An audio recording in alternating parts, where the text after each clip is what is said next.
it's just Kate McKibben here from Secret Bloggers Business, and welcome to this week's SBB Live. Just jumping on this week because I wanted to share something really epic that happened this weekend and that I think a lot of you guys would get value out of, and that is how to run an amazing business-changing mastermind weekend with your business BFFs. So basically, this weekend I was lucky enough to head down to the Great Ocean Road with 9 of my business besties. And these are girls that some I've known for like over 8 years. Most of us kind of met in a paid mastermind group about 4 years ago, and we've stayed pretty close since then. But since that group ended, it was like a 12-month thing that we did. We've sort of been, ad hoc kind of catching up. And it wasn't until the last 12 months that we decided to actually make a real official kind of thing out of it. And it's been literally one of the most valuable things I've done for my business this year. I'm feeling like my cup is full, if you know what I mean. And it's something, it doesn't cost the earth at all. Like, we pretty much figured out, I think it cost us $65 each to do this. So if you are looking to, I suppose it's hard to put into words actually what the benefits of this are without experiencing them, but it's massive clarity. It's finding support. It's finding inspiration. It's having a really safe space to talk about the stuff that you're kind of scared of, the stuff you're struggling with, and to get really great insights into what other people are doing in their business. And the amount of, like, even days later, the downloads that are kind of still going on, the little like aha moments that are still kind of seeping through. It's amazing to really get to spend some quality time with people who understand you and your business. So if anyone's on live as well, I can see a few of you guys on there. Make sure you say hi in the comments box so I can see who's on. So anyway, I wanted to basically share how you do this so you can go and kind of replicate this for yourself. Because this is the second time we've done it. It's a slightly different format to the first. The first time we did it, we did just for one day. And this time we decided to do a whole weekend. And I think even though the single day was great, we did kind of, oh, hey, Cassie, how you going? We did spend a lot of that day just chatting and catching up because, we only see each other every 6 months. So if you have only one day together, you don't get enough time to really get into some of the exercises that we were doing, as well as have a bit of time to relax, as well as having that really valuable catch-up time. So this is kind of how we structured it for our weekend. Basically, there were 9 of us, and I think that was a pretty good number. I think you could probably go up to 12, but that would be about the max. And I think you'd probably want a minimum of about 5, just because it's good to have that different mixture of people. Oh, hey, Janine, how you going? That different, all those different sort of points of views and different skill sets as well, because the beauty of doing something like this, when you get a whole lot of people to come together and share a bit of their own geniuses in the group, it's that you get to learn from each other, as well as obviously having, the sharing and the support and just finding out what everyone's doing. So how many people to invite? I reckon, but somewhere between 5 and 10 is probably your sweet spot. But obviously, it's really quality over quantity. Who to invite? Well, that one can be a tricky one if you're not already in a group like this, if you're not lucky enough to have already sort of found an awesome group of people. I think it's really good I wouldn't go inviting strangers. I think invite people based on recommendations. So if maybe you know 1 or 2 people, you probably each know 1 or 2 other people. So maybe you can bring them together. I would be wary of inviting massive personalities. So as in people, the kind of people that like suck the air out of the room and don't leave space for everyone else. It's good to have a space where everyone is going to feel like they are able to be seen and heard and get a chance to actually speak and share and have a turn in the limelight, rather than it just being the, one person who's stealing the show and everyone else kind of hiding behind them. So I'd be really, really careful with the people that you invite. You want your people, you want people you feel safe around, people who are going to be really generous with their time and their information as well. So often it takes a little while to find these people you'll know them. Like, as long as, generally, if it's someone that you're happy to go away for a weekend with, they're probably the right people.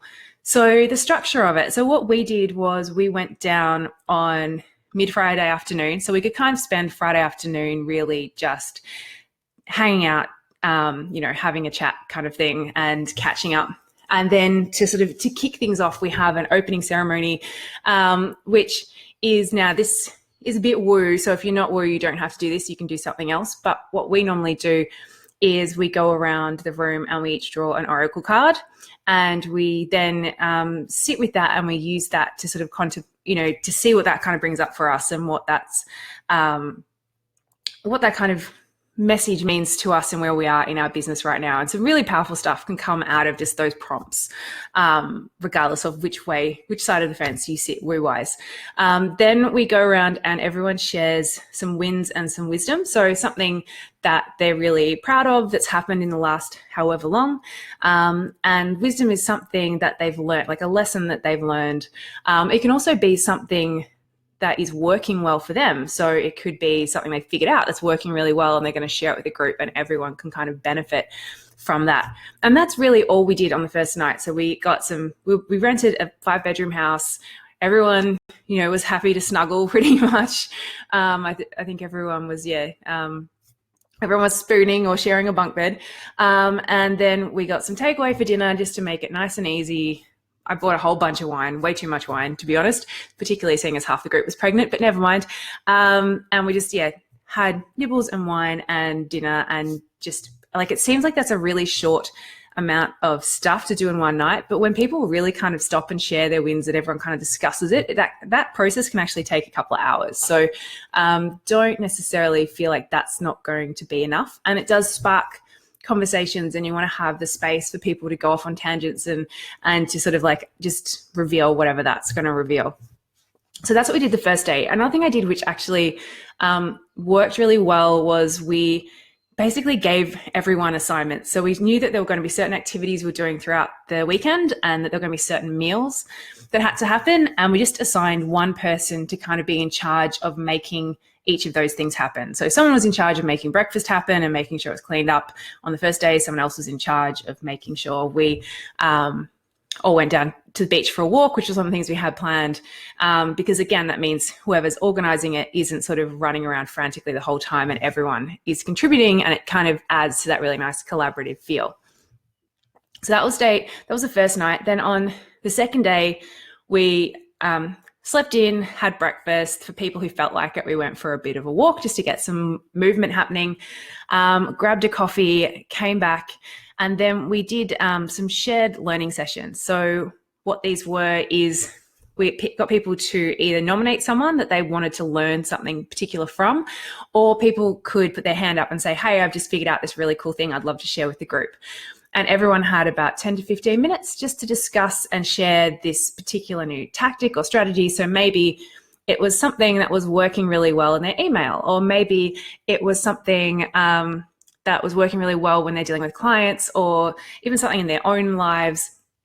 So we had 3 of those, and then we went for lunch. Then when we got back for lunch, we had our mastermind sessions. Now, mastermind sessions, or some people call them hot seat sessions, basically you split up into groups. You probably don't want a group of more than 5. So if there's only 4 or 5 of you anyway, just do the one group. But if there's more, split up. So you've got groups, minimum of 4. I think 4 to 6 is probably your kind of optimal number. And then what you do is everyone gets 20 minutes to go around and basically ask one question. So one thing that they want to mastermind, one thing they want some help with or feedback on, or that they're stuck on, and everyone just contributes. So normally if you're going to have groups of more than 4, you might want to split up into 2 blocks, because if this goes for a couple of hours, people can get a bit drained by the end of it. I highly recommend when it's your turn that you record what people are saying, because most likely you're not going to remember it later on, especially when you're going around the group and then helping other people as well. So we did that. So we did, just 20-minute mastermind hot seats each, and they are probably the highlight. There's always a lot of tears there as well. if there's no tears in that, then you're probably doing it wrong. But that's, and they're good tears. Like sometimes it's frustration. Sometimes it's, bringing up stuff in your own life, but where else do you get in your day-to-day to share that stuff and be kind of allowed to have that outlet without fear of anyone judging you or thinking that you're weak or giving you patronizing advice or anything like that. Like just to have a safe space just to say, I'm just sad right now, or I'm frustrated right now, or even I'm just super happy right now. It's that plus the insights and the having the second opinions is just golden. It's amazing. So that was the afternoon, and then it was just chill time, relax time, and we had dinner. And then the official part of it was pretty much done. So we did a second round of mastermind sessions in the morning, but that was it. We just wanted to keep it nice and light, and you would be surprised how quickly the day goes, between meals and, things like that as well. So it was just really, really chill, and really, I can't put it into words. Someone asked me like, oh, what was your biggest ahas? And I think my biggest aha was just that these women are amazing and that we need to do this more often. And that, it's something that anyone can really go out and do if you know a couple of people, because most people who have their own business know a couple of other online business owners, and they will all probably know a couple as well. So if you think you don't have enough people to do that, ask your other business owner friends, stress to them that this person needs to be someone you'd be happy to be locked in an elevator with for 24 hours. So basically you've got no stress heads, no people who are too highly strung, no, drama queens. Like, unless you're all drama queens and you all want to feed off that energy, then fine. But you really want this to be a pretty safe space where you're not going to have people being catty and bitchy and whatnot. So that's it. And then the other thing, I suppose, is how often would you do this? I reckon you probably want to do this every 6 months as a minimum. Some people do them every quarter, but every 6 months is great. It gives a lot of time for people to actually go out and do stuff. And then you'll be amazed when you check back in with those same people 6 months later, just exactly how much stuff people have got done, or how much someone's business has changed, or how much someone's energy has just changed because they've broken through some stuff or they've worked on some stuff, and it's really, it's great to see, and it's really exciting. So that's basically my little how to go and find, I said, how to go and set up and create and run your own mastermind group for your business BFFs. I think it doesn't have to be difficult. All you need to do is delegate. Yeah, Janine said it sounds like it makes people accountable, which is positive. It really does. But without that kind of super macho, like you will get this done by this date kind of stuff, which some people thrive on. But I'm more of a go with the flow kind of girl. So, hey, Jess, thanks for joining me. So if you think this sounds like something that you guys would like to do, I'd love to hear. Pop it in the comments. Let me know if you've done them before and you've got any other advice. Pop in the comments. I'd love to see. And if you thought that this was SBB Live was valuable, if you know any people you think maybe might want to start a mastermind with you, or you might want to mastermind with, maybe share this video with them so they can kind of see this and get the download. There'll be this and a little worksheet.